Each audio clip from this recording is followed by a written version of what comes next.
isn't it? Calls on support. Support was at 450.67. Everybody seeing that on your pre-market sheets? So we can see here calls on support. Okay, that's this.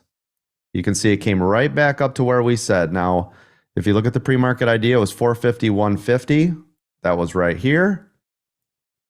You can see it hovered on this area, broke free, came back down for a retest. What do we do on support? Calls on support. Calls. Thank you. Here's your support on our exact level we called out 35 to 40 minutes before the bell rang. There's your next level, and it just went up the rest of the day. So this is how you guys can use the pre-market setup. Let's look at the 2-minute EWO, because this is where it can get tricky. Right here, this is danger, danger, danger. I don't like this stuff. And this is what sucks. This one right here could toast us, and that's okay. I'd rather that happen than the alternative, right? So let's look at your 2-minute EWO setup. Right here is your buy. That is this candle.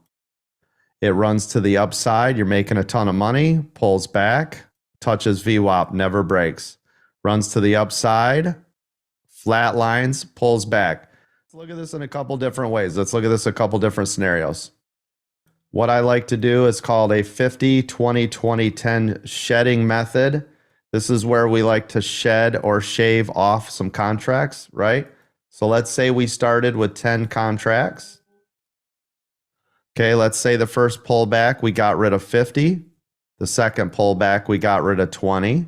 It drops below VWAP, I'm out. There was no other time for me to continue to shed. Does that make sense? If it breaks through VWAP and holds, that's the second candle confirmation, I'm out. So if you guys got out here, I don't blame you at all, right?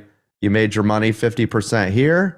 It breaks VWAP. We get out of that trade. You made a ton of money, right?